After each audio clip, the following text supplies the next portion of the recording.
I'm joined by JP Pelzman from Forbes.com. He covers the Jets, knows the team inside and out. And JP, most of the mocks have the Jets taking either a tackle or a wide receiver with their first pick at number 11. Which way do you think is the correct lean right now? That's a great question, Thad. I mean, we're here on Wednesday afternoon. It looks like, everyone's talking today about a possible run on offensive tackles in the first 10. So with Jets sitting at 11, who knows? I don't think all four of the offensive tackles will be gone. But I'll tell you, if the only one sitting there is Andrew Thomas of Georgia, they might go wide receiver. So it all depends who's left. I don't think they could go wrong with a lot of these guys.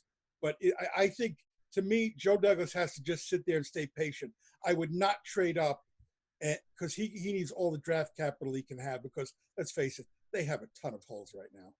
Does this draft work out well for what they need? It seems to be strong at tackle, receiver, and corner, and that seems to be the Jets' top three needs. Exactly that. And I think the other interesting thing about it that I noted in my story for Forbes.com was that, let's face it, we don't know. It looks like the spring is going to be wiped out as far as football getting on the field. We don't know when training camp will be. Well, look at it this way. Michael Pittman Jr., the wide receiver from USC, will be sitting there somewhere in the second round. Well, he played all 4 years, of course, sparingly as a freshman at USC. He caught 23 passes and 2 TDs as a sophomore in 2017. Guess who was his quarterback? Sam Darnold.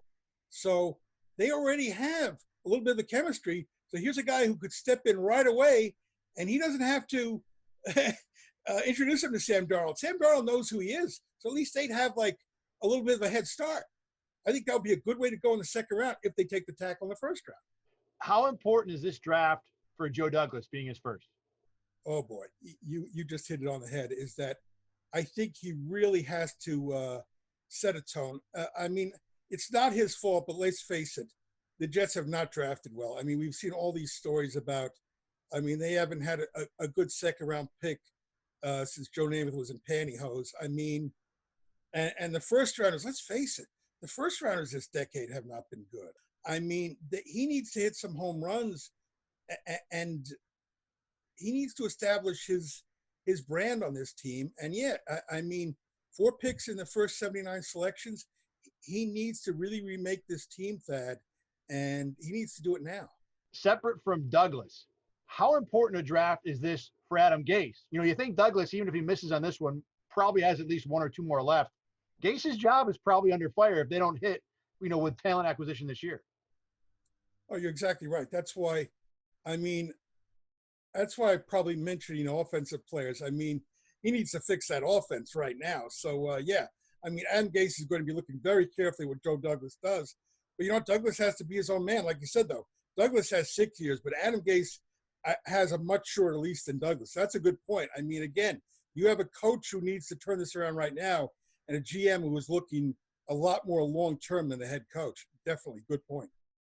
What are the chances that Jamal Adams gets dealt before we are done with the draft on Saturday night? I think maybe 20%. I think somebody would have to really bowl over Douglas with a big-time offer. I'm not going to pretend that I know what he's thinking, but he's going to keep all his options open. I don't know what the interest is in right now in Adams. The reports are saying the Cowboys aren't as interested as they were last October, but who knows? That could be a smokescreen. Let's face it. Even with what we're all going through right now, this is still the biggest week for misinformation on the NFL calendar. So who knows? But he will keep his options open. And again, he is not going to make Jamal Adams happy just to make Jamal Adams happy. Look what happened when Mike McCagney gave in to Mo Wilkerson. That contract didn't really work out very well for the Jets, and he's not going to make that kind of mistake. JP Pelzman from Forbes.com. Thanks for joining us. Thank you, Thad.